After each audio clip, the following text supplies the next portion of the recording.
ఎండల మాదిరే తెలంగాణ రాజకీయాలు కూడా అంతే హాట్ గా కొనసాగుతున్నాయి. బీఆర్ఎస్ వర్సెస్ కాంగ్రెస్ గా పొలిటికల్ రచ్చ జరుగుతోంది. బిల్డర్లు, పారిశ్రామికవేత్తలు కాంగ్రెస్ ప్రభుత్వాన్ని పడగొట్టాలనుకుంటున్నారని బీఆర్ఎస్ నేత కొత్త ప్రభాకర్ రెడ్డి కామెంట్ చేయడంతో వివాదం రాజుకుంది. కొత్త ప్రభాకర్ వ్యాఖ్యలను కాంగ్రెస్ నేతలు తీవ్రంగా తప్పుపట్టారు. అధికార దాహంతో ప్రభుత్వం ఏర్పడిన వారం నుంచే కూల్చే యత్నం జరుగుతోందంటూ మంత్రి పొంగులేటి సీరియస్ అయ్యారు. బజారులో పశువుల మాదిరి ఎందరిని కొంటారో కొనండి చూద్దామన్నారు పొన్నం ప్రభాకర్. ఇక ప్రభుత్వాన్ని కూల్చే కుట్రలపై చర్చించి నిర్ణయం తీసుకుంటామన్నారు TPCC chief Mahesh Kumar Goud. Business man నాకు తెలిసిన వాళ్ళు కొంచెం ఫ్యాక్టరీలకి ఆడడం ఉద్యోగస్తులు అన్నయ్య వల్ల మార్గం ఉండదు రాదని ఎందుకు అంటే మరి గవర్నమెంట్ వశపొందలేదు దగ్గర వడగొట్టలేదు దండం పెట్టాం పైసలు ఇస్తాం మీకు మస్తు పైసలు ఇస్తామంటాం కొన్ని అవసరం అనుకుంటే ఎమ్మెల్యేలు కానీ ఉద్యోగులు దీన్ని ఉత్సవ దరిద్రం ఇది దీన్ని మొత్తం కథ పట్టేదని ఎంతో మంది అంటున్నారు. బిల్డర్స్ అంటూ మీ ఖర్చు ఎంత పెట్టుకుంటాం ఏ ఎమ్మెల్యేలు ఏం చేసుకుంటారు మీరు చేసుకోండి అనే కాడికి వచ్చిందంటే మీరు అర్థం చేసుకోవాలి. కొత్త ప్రభాకర్ రెడ్డి గారు వారికి ఉన్నటువంటి డబ్బు ఆస్తిపాస్తుల హామీతో మాట్లాడుతున్నారో తెలియదు. 10 ఏళ్ళు యథేచ్ఛగా దోచుకున్నారు. దాంట్లో ఇలాంటి కొత్త ప్రభాకర్ రెడ్డి కూడా అవకాశాలు వచ్చినాయి. ఆ దోపిడీ నుంచి ఇలా బయటపడుతున్నారు కాబట్టి అక్కస్తో మా ప్రభుత్వం మీద విమర్శలు చేస్తూ ఉన్నారు. ఒకటి మాత్రం వాస్తవం, ప్రజల బలమున్న ప్రభుత్వం ఇది, ప్రజల కోసమే పనిచేస్తున్న ప్రభుత్వం ఇది. ఇలాంటి బెదిరింపులు, ఇలాంటి కన్ఫ్యూజన్ స్టేట్మెంట్స్కి తావులేదు. ప్రజలు కూడా ఇబ్బంది పడాల్సిన అవసరం లేదు. ఎమ్మెల్యేలు అంటే సంతలో కొనుగోలు చేసేటువంటి వస్తువులు కాదు. కొత్త ప్రభాకర్ రెడ్డి గారి వ్యాఖ్యలు చూస్తే గత 10 సంవత్సరాలలో వాళ్ళు దాచుకున్నది, దోచుకున్నది ఎంతో తేలుతున్నది. అంటే వాళ్ళ దగ్గర అవినీతి అక్రమాల సొమ్ము దండిగా ఉన్నట్టుంది. ఏదో కాంట్రాక్టర్లు పడిపోయే ప్రభుత్వం ఇది. బీఆర్ఎస్ నాయకులు పడగొడితే పడిపోయే ప్రభుత్వం ఇది.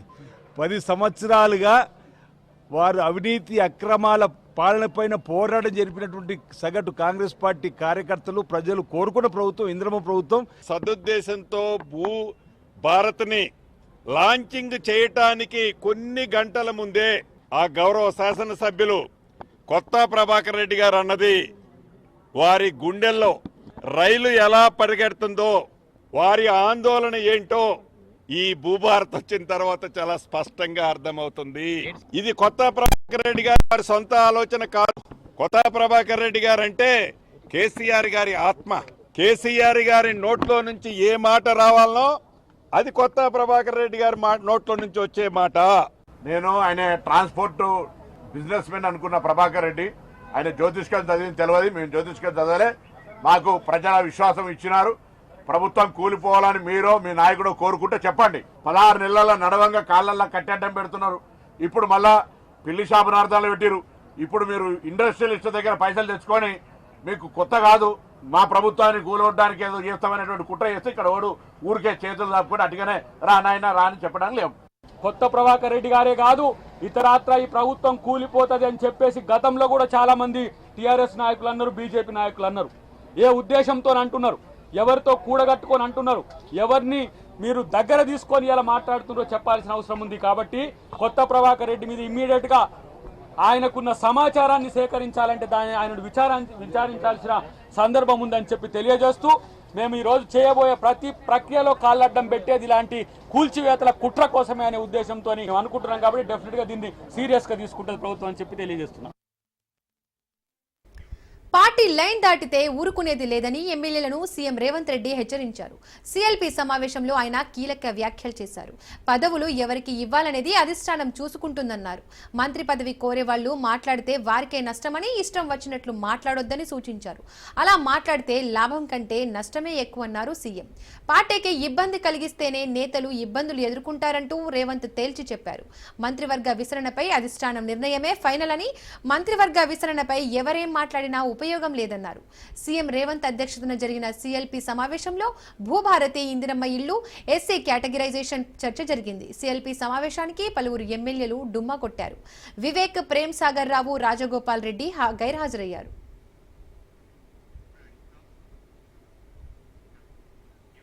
ప్రధాని మోడీ వ్యాఖ్యలకు మంత్రి శ్రీధర్ బాబు కౌంటర్ ఇచ్చారు. కంచగచ్చబౌలిలో హెచ్సియు భూములు కాదు, అవి ప్రభుత్వ భూములని స్పష్టం చేశారు ఆయన. సుప్రీంకోర్టు తీర్పు ఇచ్చిందన్నారు. ఇక బీజేపీ ఎమ్మెల్యేలు మోడీకి సరైన సమాచారం ఇవ్వలేదన్నారు. మోడీ అంటే తమకు గౌరవం ఉందన్న శ్రీధర్ బాబు పూర్తి స్థాయి సమాచారంతో ఇప్పటికైనా మాట్లాడతారనుకుంటున్నానని అన్నారు. పెద్దలు మాట్లాడేటప్పుడు ఆలోచించి మాట్లాడితే గౌరవం ఇస్తామన్నారు. కోర్టులో ఉన్న అంశంపై ప్రధాని మాట్లాడడం దాన్ని ప్రభావితం చేసే అవకాశం ఉందన్నారు మంత్రి శ్రీధర్ బాబు. మరి బీజేపీకి సంబంధించిన పార్లమెంట్ సభ్యులు వారి మంత్రులు మరి ఇక్కడ జరుగుతా ఉన్న రాష్ట్ర ప్రభుత్వం చేస్తా ఉన్న అభివృద్ధిని ఎట్టి పరిస్థితుల్లో అడ్డుకోవాలి. ఈ అభివృద్ధిని అడ్డుకుంటే తప్ప కాంగ్రెస్ పార్టీకి చెడ్డ పేరు రాదు. మంచి పనులు చేస్తా ఉన్న దీనికి ఎట్టి పరిస్థితుల్లో దీనిపైన బురద జల్లే కార్యక్రమం చేయాలని ఆలోచన చేసి వారు మరి తప్పుడు సమాచారం ఇస్తా ఉంటే ఈ రోజు 100% ఒకటి డెఫినెట్లీ, ఎందుకంటే సమాచారాన్ని ఎవరైనా పెద్దలు మాట్లాడుతూ ఉన్నప్పుడు ఆలోచన చేసి మాట్లాడతారని మేము భావిస్తాం, గౌరవిస్తాం కూడా. కంచెకచ్చిపోలి కంచెకు సంబంధించిన భూమి దాంట్లో భాగంగా సుప్రీంకోర్టు ఇచ్చిన తీర్పు ప్రభుత్వ భూమి అని దానికి నుంచి మొన్న కూడా చెప్పాను. ఆర్టిఫిషియల్ ఇంటెలిజెన్స్ ద్వారా ఈ రోజు ఆర్టిఫిషియల్ ఇంటెలిజెన్స్ ద్వారా క్రియేట్ చేసిన మేము అన్ని వారికి సోషల్ మీడియా ద్వారా క్రియేట్ చేసిన చూపెట్టాం. దానికి ఈరోజు ప్రధానమంత్రి గారు, ఎందుకంటే మొత్తం వ్యవస్థ తెలిసిన పెద్దలు, రేపు కోర్టులో ఆ అంశం ఉంది, దాన్ని ప్రభావితం చేసే అంశం కూడా దీంట్లో వస్తుంది. వారు మాట్లాడతారు. ఈరోజు అన్ని కోణాల్లో ఆలోచన చేసి నిర్ణయం తీసుకుంటాం. ఇక్కడ ఉన్న పార్టీ మారుతున్నట్లు జరుగుతున్న ప్రచారంపై కాంగ్రెస్ సీనియర్ నేత జీవన్ రెడ్డి స్పందించారు. పార్టీ మారబోతున్నారనే ప్రచారాన్ని ఆయన కొట్టిపారేశారు. అవన్నీ ఊహాగానాలేనని అన్నారు. ఉమ్మడి కరీంనగర్ జిల్లాలో తాను దశాబ్ద కాలం ఒంటరిగా పోరాటం చేశానని గుర్తు చేశారు. కాంగ్రెస్ అంటే జీవన్ రెడ్డి అనే విధంగా జిల్లాలో పార్టీని బలోపేతం చేశానన్నారు. తెలంగాణ కాంగ్రెస్ పార్టీలో VH తర్వాత తానే సీనియర్ నాయకుడినని తెలిపారు. జానారెడ్డి కూడా తనకంటే 4 ఏళ్ల తర్వాత పార్టీలోకి వచ్చారని వెల్లడించారు. అయితే పార్టీలో సీనియారిటీ స్థానం ఏమిటనే బాధ తనలో ఉందని ఆవేదన వ్యక్తం చేశారు. కొందరు సీనియర్లు వారి అభిప్రాయాలను మాట్లాడి ఉండవచ్చని అన్నారు. ఇవాళ మొత్తం తెలంగాణ రాష్ట్రంలో ఆయన సీనియర్ మోస్ట్. నాకన్నా సీనియర్ ఎవరైనా ఉన్నారు అని చెప్పండి కేవలం హనుమంతరావు గారు ఒకరు ఉన్నారు. ఇవాళ జానారెడ్డి ఈజ్ ఆల్సో, జానారెడ్డి గారు కూడా పార్టీ పరంగా నాకంటే 4 సంవత్సరాలు తదుపరి కాంగ్రెస్ ఇదేనా అంశాల పట్ల భిన్నాభిప్రాయాలు కలిగి ఉండొచ్చు. భిన్నాభిప్రాయాలు ఏర్పడ్డంత మాత్రాన ఏదైతే ఉందో మీరు పార్టీ విడతారు. నాటువంటి గురించి మీరు మాట్లాడటానికి మీకు ఎట్లా వస్తుందే? 4 దశాబ్దాలకు వెళ్ళి ఏదైతే ఉందో నేనే కాంగ్రెస్ నేను అనే విధంగా మీకు 1996 అప్పుడు ఉమ్మడి రాష్ట్రంలో 294 స్థానాలలో Congress was with only 24 seats. I one with 54,000 majority, 99 ప్రతిపక్షం. 2004లో కేసీఆర్ గారిపై 6, 8లో 2 సార్లు నేను పోటీ చేశాను. పార్టీ ఆలోచన విధానానికి అనుగుణంగా అంటూ నేను కేసీఆర్ గారిపై పోటీ చేసింది. 2014లో 3 ఉత్తర తెలంగాణ జిల్లాల్లో నేను ఒక్కనే ఏకైక ప్రతినిధినే, ఆదిలాబాద్, నిజామాబాద్, కరీంనగర్. వడ్డీ లేని రుణాలతో మహిళలకు స్వయం ఉపాధి అవకాశం లభించిందని డిప్యూటీ సీఎం భట్టి విక్రమార్క అన్నారు. తెలంగాణలో ఇందిరమ్మ రాజ్యం నడుస్తోందని, సెల్ఫ్ హెల్ప్ గ్రూపులకు ఫ్రీ లోన్లు ఇస్తున్నామని చెప్పారు. మహిళా సాధికారత కోసమే కీర్తి సమ్మిట్ నిర్వహిస్తున్నామని అన్నారు. మహిళలు అన్ని రంగాల్లో రాణిస్తున్నారని అన్నారు. హిందూ కోడ్ బిల్లులతో మహిళా సాధికారత ప్రారంభమైందన్నారు. అంబేద్కర్ వల్లే మహిళలకు హక్కులు లభించాయని గుర్తు చేశారు. మహిళలకు వారసత్వ హక్కులు లభించాయని తెలిపారు. We made the Telangana women to go around the state wherever they want to go. The kind of a mobility, a freedom for them to go around the state, the temples, markets, hospitals, hostels, children's schools, wherever they want to go, they can go without having and thinking of money to buy the ticket. So the free bus ride has become a very, very successful for Telangana women. After going around, they are getting exposed to many of the industrial parks and business, trade centers, educational institutions by which they are also trying to understand the society through which they wanted to start the business. So it's one of its kind where we have started this. Apart from this, we also gone to the extent of buying buses and giving it to Telangana women. They are becoming owners of the buses now, and after buying the buses, we are getting a tie-up with the RTC. So we are trying to give them the money through the banks, interest-free loan. They are buying the buses, giving the RTC is paying them the money. So the business also we are trying to provide to the maximum. 10 ఏళ్లుగా BRS రాష్ట్రాన్ని ఆర్థికంగా విధ్వంసం చేసిందన్నారు TPCC chief Mahesh Kumar Goud. తమ party రాష్ట్రాన్ని గాడిన పెడుతుందన్నారు. మంత్రి పదవులపై మాట్లాడుతున్న వారి ఆవేదన అర్థం చేసుకుంటామన్నారు. సీఎల్పీ సమావేశానికి రాలేని వారు ముందుగానే సమాచారం ఇచ్చారన్నారు. వారు ప్రత్యేక వెసులుబాటు తీసుకున్నారన్నారు మహేష్ కుమార్ గౌడ్. 10 ఏళ్లుగా బీఆర్ఎస్ పార్టీ ఈ రాష్ట్రాన్ని ఆర్థికంగా అన్ని రకాలుగా విధ్వంసం చేసింది. దాన్ని గాడిలో పెడుతూ 15 మాసాల పాలనలో 60,000 ఉద్యోగాలు ఇవ్వడమే కాకుండా ఇలాంటి బాధ్యతమైనటువంటి సంక్షేమ కార్యక్రమాలు తీసుకున్న ఘనత కాంగ్రెస్ పార్టీది. సన్న బియ్యం గాని, ఉచిత మహిళా బస్సు గాని, రైతు రుణమాఫీ గాని, అన్నిటి పట్ల కూడా ప్రజలు సంతోషంగా ఉన్నారు. ఇంకా ప్రజలతో మమేకం ఇవన్నీ వివరించాల్సిందిగా సభ్యులు కోరడం జరిగింది. ఈ 5 అంశాల మీద చర్చ జరిగింది. మాట్లాడుతా ఉన్నారు. ఆశావాలు మంత్రివర్గంలో స్థానం ఆశిస్తున్న వ్యక్తులు మాట్లాడుతున్న పరిస్థితి. సరే, వారి ఆవేదన కూడా అర్థం చేసుకుంటా ఉన్నాం. ఇది ఒక ఆవేదనగా చూస్తా ఉన్నాం. బీఆర్ఎస్ నేత మాజీ మంత్రి ఎర్రబెల్లి దయాకర్ రావు హాట్ కామెంట్స్ చేశారు. అన్ని సర్వేలు కాంగ్రెస్ కు వ్యతిరేకంగా ఉన్నాయని, స్థానిక ఎన్నికల్లో వార్ వన్ సైడ్ ఉంటుందన్నారు ఎర్రబెల్లి దయాకర్ రావు. స్థానిక ఎన్నికలు పెడితే ఎవరి సత్తా ఏంటో తెలుస్తుందన్నారు. పాలకుర్తి నియోజకవర్గంలోని 6 మండలాల్లో గెలవకపోతే రాజకీయ సన్యాసం తీసుకుంటానన్నారు. మంత్రివర్గ విస్తరణ చేసిన వెంటనే ఈ ప్రభుత్వం కుప్పకూలడం ఖాయమన్నారు ఎర్రబెల్లి దయాకర్ రావు. ఆ మోసం మాత్రం కొద్ది రోజులే పనిచేస్తాడు. నేను 7 సంవత్సరాలు మార్గేసి ఉంటాను. దయచేసి మనం మీటింగ్ చేసుకోవాలి. ఇది మోసం ప్రభుత్వానికి ఉండగానే అర్థం ఎప్పుడు మంత్రివర్గం ఇస్తున్నట్టు అప్పుడు పడిపోతుంది. 100% పడిపోతుంది. రాజకీయ స్థానిక ఎన్నికలు ఎందుకు పెడతారు అనుకుంటారు. సర్వే చేస్తే ఒక 10 నియోజకవర్గాలే గెలిచేట్లు ఉన్నాయట. ప్రతి మనాన్ని అన్నింటి పోయినట్టు అన్ని టీఆర్ఎస్ వచ్చాయి. టీఆర్ఎస్ గెలిచే ప్రభుత్వం పడిపోతుంది భయంతోటి స్థానిక ఎన్నికలు పెట్టలేదు. నేను మొదటి చెప్తున్నాను, దమ్ముంటే స్థానిక ఎన్నికలు పెట్టి చూడు, ఈ సత్తా మా సత్తా వెళ్తుంది. మీరు ఓడిపోయిందంటే మేము రాజకీయాల నుంచి విడుదల చేసుకుంటాం. మీరు ఎట్లా 6 మండలాలు ఉన్నాయి. 6 మండలాల మున్సిపాలిటీలా వన్ సైడ్ టీఆర్ఎస్ గెలవబోతున్నారు. కూడా ఈ వన్ సైడ్ ఎన్నికలు ఉంటాయి. రాసి పెట్టుకోండి. ఎవరెవరు బెదిరిస్తున్నారో వాళ్ల పేర్లను బరాబర్ పింక్ బుక్ లో రాసుకుంటానన్నారు ఎమ్మెల్సీ కవిత. బెదిరింపులకు పాల్పడే వారిని ఎట్టి పరిస్థితుల్లో వదిలిపెట్టేదే లేదు అని ఎమ్మెల్సీ కవిత సంచలన వ్యాఖ్యలు చేశారు. బీఆర్ఎస్ కార్యకర్తలను వేధిస్తున్న కాంగ్రెస్ నాయకులపై ఎమ్మెల్సీ కవిత ఫైర్ అయ్యారు. బీఆర్ఎస్ రజతోత్సవ సభకు వెళ్లవద్దని కొంతమంది ఫోన్లు చేసి బెదిరిస్తున్నట్టు తెలిసిందని, కేసులు పెట్టించి పోలీస్ స్టేషన్లకు ఈడ్చిన వాళ్లను క్షమించే ప్రసక్తే లేదన్నారు. కాంగ్రెస్ నాయకుల తాటాకు చప్పుళ్లకు భయపడేదే లేదని, వాళ్ల తాతలు ముత్తాతలు జేజమ్మలు ఎదురు దిగొచ్చినా కూడా భయపడే వాళ్ళెవరూ లేరు ఇక్కడ అని ఎమ్మెల్సీ కవిత తేల్చి చెప్పారు. చాలా మంది మాట్లాడుకుంటా అన్నారు, అక్క ఫోన్లు చేసి బెదిరిస్తున్నారని చెప్పి. అన్న జుబేర్ అన్న ధైర్యంగా ఉండు. ఎవరెవరు బెదిరిస్తున్నారో వాళ్ళ పేర్లు బరాబర్ పింక్ బుక్ లో రాస్తాం. ఇడిచిపెట్టేదైతే ఉండదు. అందులో ఏమీ ఆలోచించద్దు. కేసీఆర్ సార్ మంచోడు కావచ్చు, నేను కొంచెం రౌడీ టైపే. ఎట్టి పరిస్థితిలో ఇచ్చిపెట్టుడు ఉండదు. ఇక్కడికి బాన్స్వాడలో మిమ్మల్ని సతాయించి మిమ్మల్ని పోలీస్ స్టేషన్కి ఈడ్చినటువంటి ఏ ఒక్కరిని కూడా నేను మాత్రం క్షమించే అవకాశమే ఉండదు. పింక్ బుక్ బరాబర్ పెడతాం, అందులో పేర్లు రాస్తాం. అది అధికారులు కావచ్చు, నాయకులు కావచ్చు, ఎవరిని కూడా వదిలిపెట్టాం. ఎందుకంటే మనం అధికారంలో ఉన్నప్పుడు అరాచకం చేయలేదు, ప్రజలకు మంచి చేసినాం, అభివృద్ధి చేసినాం. ఇవాళ మీరు పార్టీ మారినంత మాత్రాన ఈ గులాబీ కండువానేదో గదరించి పెడదాం, భయపెట్టించి పెడదాం అనుకుంటే మీ తాటకు సప్పులకు భయపడేవాళ్ళు ఎవరు లేరు. మీ తాత, మీ ముత్త, మీ జేజమ్మ దిగొచ్చినా కూడా భయపడేటోళ్ళు ఎవరు లేరన్న విషయాన్ని మీ అందరికి కూడా సభాముఖంగా నేను తెలియజేస్తా ఉన్నాను. కాంగ్రెస్ ప్రభుత్వంపై మాజీ మంత్రి జగదీష్ రెడ్డి ఆసక్తికర వ్యాఖ్యలు చేశారు. తెలంగాణలో మంత్రులు పోలీసులను అడ్డుపెట్టుకుని తిరుగుతున్నారని అన్నారు. కాంగ్రెస్ ప్రభుత్వంపై ప్రజల్లో వ్యతిరేకత పెరిగిందన్నారు.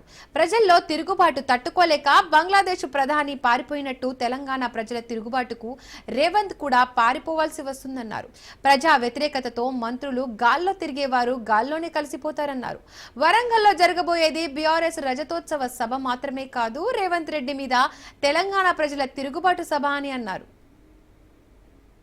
అడ్డం పెట్టుకొని తిరుగుతాం, పోలీసులు మమ్మల్ని కాపాడతారు, టీఆర్ఎస్ కార్యకర్తల మీద కేసు పెట్టి భయపెట్టవచ్చు, సోషల్ మీడియాలో రాష్ట్రంలో మీద కేసులు పెట్టి భయపెట్టవచ్చు అని ఒక పిచ్చి భ్రమంలో ఉన్నారు. కానీ ఒక్కసారి ప్రజల్లో తిరుగుబాటు మొదలైతే పోలీసు మిలిటరీ ఎవ్వడు కూడా ఆపలేడు, ఉరికిచ్చుడు మొదలైతే ఒక్కడు కూడా ఊళ్ళకి రాలేడు. కాంగ్రెస్ పార్టీ ఎమ్మెల్యేలు కావచ్చు, మంత్రులు కావచ్చు, ఊళ్ళలో తిరగలేడు. ఇవాళ గాల్లో తిరుగుతున్న మంత్రులు గాల్లోనే గడిచిపోవాలి తప్ప ఎక్కడ కూడా దిగలేరు. తుంగతుర్తిలో, హుజూర్నగర్ లో, సూర్యాపేటలో కాదు, తెలంగాణలో ఏ జిల్లాలో కూడా దిగలేరు. చరిత్ర చాలా సందర్భాల్లో చెప్పింది ఈ విషయాన్ని. మొన్ననే చూసినాం మనం.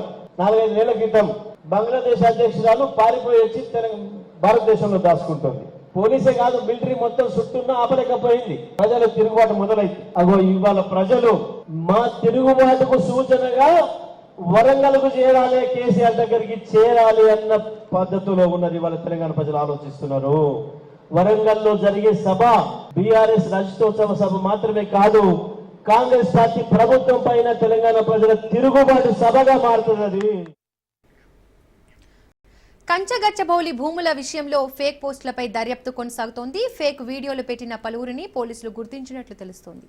ముఖ్యంగా A1 ఫేక్ పోస్టులపై పోలీసులు నిఘా పెట్టడంతో పలువురు సెలబ్రిటీలు పోస్టులను డిలీట్ చేశారు.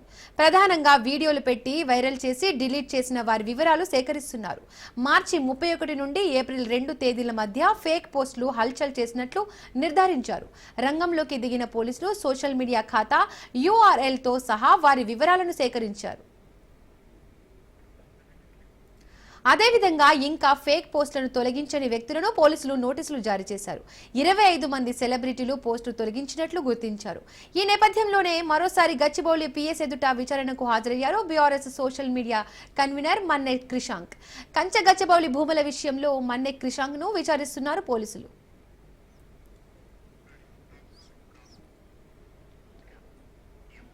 తెలంగాణ రాష్ట్ర ప్రభుత్వం మరో కీలక నిర్ణయం తీసుకుంది. తీవ్ర ఎండల వల్ల వచ్చే వడగాల్పులను రాష్ట్ర నిర్దిష్ట విపత్తుగా ప్రకటించాలని ప్రభుత్వం నిర్ణయించింది.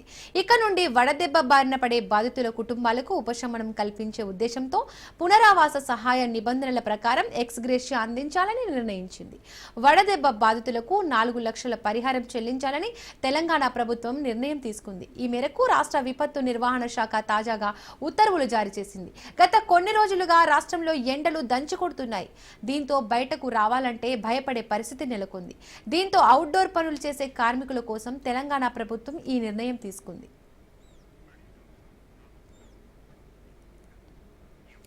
ఏపీ లిక్కర్ స్కామ్ కేసులో సిట్ సోదాలు ముమ్మరంగా కొనసాగుతున్నాయి. హైదరాబాద్ లోని రాజ్ కసిరెడ్డి నివాసంలో సోదాలు నిర్వహించారు. రాజ్ కసిరెడ్డికి చెందిన ఆఫీసుల్లో కూడా అర్ధరాత్రి వరకు అధికారులు సోదాలు జరిపారు. సుమారు 10 నుండి 15 సిట్ బృందాలు లిక్కర్ స్కామ్ పై విచారణ కొనసాగుతున్నాయి. కొంతకాలంగా రాజ్ కసిరెడ్డి ఎవరికి అందుబాటులో లేరు. దీంతో రంగంలోకి దిగిన సిట్ లిక్కర్ స్కామ్ లో వసూళ్ల నెట్వర్క్, నగదు మళ్లింపుపై ప్రధానంగా విచారణ కొనసాగిస్తున్నారు. అదేవిధంగా డబ్బు ఎక్కడెక్కడ పెట్టుబడులు పెట్టారు, ఎవరికి ఇచ్చారనే అంశంపై సిట్ అధికారులు ఆరా తీస్తున్నారు. ముఖ్యంగా రాజ్ కసిరెడ్డియే కింగ్ పిన్ అని భావిస్తోంది సిట్. ఇక 3 సార్లు నోటీసులు ఇచ్చిన రాజ్ కసిరెడ్డి స్పందించడం లేదని సిట్ అధికారులు చెబుతున్నారు. కోర్టు ఆదేశాలను సైతం పట్టించుకోవడం లేదని తెలిపారు. దీంతో రాజ్ కసిరెడ్డి తీరుపై కోర్టుకు వెళ్తామంటున్నారు సిట్ అధికారులు. ఏపీ కేబినెట్ సమావేశంలో పలు కీలక నిర్ణయాలు తీసుకున్నారు. ఎస్సీ వర్గీకరణ ముసాయిదా ఆర్డినెన్స్ కు రాష్ట్ర మంత్రివర్గం ఆమోదం తెలిపింది. 617 కోట్లతో అసెంబ్లీ, 786 కోట్ల రూపాయలతో హైకోర్టు భవన నిర్మాణాలకు కేబినెట్ ఆమోదం తెలిపింది. నిర్మాణ పనులను L1 బిల్డర్ కు అప్పగించాలని నిర్ణయించింది. State centre for climate in cities వ్యవస్థల ఏర్పాటును ఆమోదించింది. పట్టణ ప్రాంతాల్లో వరద నిర్వహణకు ప్రత్యేక వ్యవస్థలను ఏర్పాటు చేయాలని నిర్ణయించింది.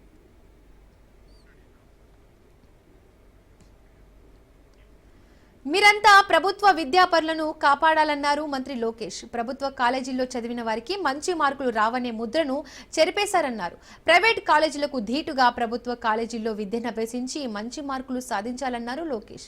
ఉండవల్లిలో షైనింగ్ స్టార్స్ 2025 కార్యక్రమంలో విద్యార్థులకు గోల్డ్ మెడల్ అందించి ల్యాప్టాప్లను బహుకరించారు. ప్రభుత్వం ఆలోచన ఒకటే, పేదరికం వల్ల పిల్లలు చదువుకి దూరం అవ్వకూడదు. ప్రైవేట్ పాఠశాలల్లో, జూనియర్ కళాశాలలో ఎట్లయితే విద్య అందిస్తున్నారో దానికి ధీటుగా అందించాలని గౌరవ ముఖ్యమంత్రి గారు నన్ను HRD మినిస్టర్ చేసినప్పుడు చెప్తాం జరిగింది. గతంలో ఏదైతే ప్రభుత్వ పాఠశాలల్లో మంచి మార్కులు రావు అని ఏదైతే ఆ ముద్ర ఉందో ఆ ముద్రని చెరిపేసిన వ్యక్తులు మీరు. వాస్తవంగా ఒక మాటలో చెప్పాలంటే ఇక్కడున్న మీరు ఆంధ్ర రాష్ట్ర ప్రభుత్వాన్ని ప్రభుత్వ విద్య పరువుని కాపాడిన వాళ్ళు అవుతారు. You are all our brand ambassadors today. తల్లిదండ్రులు కూడా కోరేది ఏంటంటే పిల్లల్ని బాగా చదివించాలి, చదువుకునే అవకాశాలు మీరు ఇవ్వండి. డబ్బుల వల్ల పిల్లలు ఇబ్బంది పడకూడదు, వెనకబడి ఉండకూడదు. తల్లిదండ్రులకి ఎలాంటి ఇబ్బంది లేకుండా చేయాలనేదే ప్రభుత్వ నిర్ణయం. దానికి మన ప్రభుత్వం కట్టుబడి ఉంది. మన ప్రభుత్వ లక్ష్యం ఒకటే, మన సమస్యలు ఏమున్నా మనం కూర్చుని మాట్లాడుకోవాలి, మీతో చర్చించాలి, తెలుసుకోవాలి, దాన్ని ఎట్లా పరిష్కరించాలనే బాధ్యత మాపైన ఉంది. నేషనల్ హెరాల్డ్ కేసులో ఈడీ దూకుడు పెంచింది. నేషనల్ హెరాల్డ్ కేసులో ఈడీ ఛార్జిషీట్ దాఖలు చేసింది. కాంగ్రెస్ అగ్రనేతలపై ఈడీ ఛార్జిషీట్ వేసింది. ఛార్జిషీట్లో సోనియా గాంధీ, రాహుల్ గాంధీ పేర్లు నమోదు చేసింది ఈడీ. ఇప్పటికే నేషనల్ హెరాల్డ్ ఆస్తుల జప్తునకు నోటీసులు జారీ చేసింది. కాంగ్రెస్ నేతలపై రౌస్ అవెన్యూ కోర్టులో ఈడీ ఫిర్యాదు చేసింది. ఛార్జిషీట్పై ఈ నెల 25న రౌస్ అవెన్యూ కోర్టులో విచారణ జరగనుంది. అయోధ్య రామ మందిర ట్రస్టుకు బెదిరింపు ఈమెయిల్ వచ్చింది. దీంతో పోలీసులు రంగంలోకి దిగి విచారణ చేపట్టారు. ఈ విషయంపై పోలీసులు నిఘా విభాగం పూర్తి స్థాయిలో దర్యాప్తు చేస్తున్నారు. భద్రతా ఏర్పాట్లు మరింత కట్టుదిట్టం చేశారు. అయితే అయోధ్య రామాలయాన్ని పేల్చివేస్తామని బెదిరింపులు రావడం ఇదే మొదటిసారి కాదు. దీనికి ముందు కూడా ఆలయంపై దాడి చేస్తామని అనేక సార్లు బెదిరింపులు వచ్చాయి. ఉగ్రవాద ముప్పు దృష్ట్యా ఇప్పటికే అయోధ్యలో ప్రత్యేకమైన భద్రతా ఏర్పాట్లు చేశారు. రామాలయం చుట్టూ దాని చుట్టుపక్కల ప్రాంతంలో అభేద్యమైన భద్రతా వ్యవస్థ ఉంది. ఇది మాత్రమే కాదు, మొత్తం ప్రాంతం ఎంట్రీ డ్రోన్ వ్యవస్థతో అమర్చబడింది. మరోవైపు రామమందిర నిర్మాణ కమిటీ చైర్మన్ నృపేంద్ర మిశ్రా సమాచారం ఇస్తూ రామమందిర భద్రత కోసం దాదాపు 4 కిలోమీటర్ల భద్రతా గోడ నిర్మాణం ప్రారంభించినట్లు తెలిపారు. ఈ గోడ 18 నెలల్లో సిద్ధమవుతుందని చెప్పారు. ఈ గోడను ఇంజనీర్ ఇండియా లిమిటెడ్ నిర్మిస్తుంది. ప్రముఖ సోషల్ మీడియా దిగ్గజం ఫేస్బుక్ మాతృ సంస్థ అయిన మెటా చిక్కుల్లో పడింది. యాంటీ ట్రస్ట్ ట్రయల్స్ కు జుకర్బర్గ్ హాజరయ్యారు. సోషల్ మీడియాలో ఏకఛత్రాధిపత్యం కోసం మెటా, ఇన్స్టా, వాట్సాప్లను కొనుగోలు చేసిందని ఆరోపణలు రావడంతో యాంటీ ట్రస్ట్ ట్రయల్ జుకర్బర్గ్ ను విచారిస్తోంది. వాషింగ్టన్ ఫెడరల్ కోర్టులో మెటా అధినేత జుకర్బర్గ్ విచారణకు హాజరయ్యారు. ట్రంప్ అధికారంలోకి రావడంతో విచారణ నిలిచిపోతుందని జుకర్బర్గ్ పెట్టుకున్న ఆశలు ఆవిరయ్యాయి. ఇక సుమారు 37 రోజుల పాటు ఈ విచారణ కొనసాగే అవకాశాలు ఉన్నాయి. US federal trade commission meta కంపెనీకి ప్రశ్నలు సంధిస్తోంది.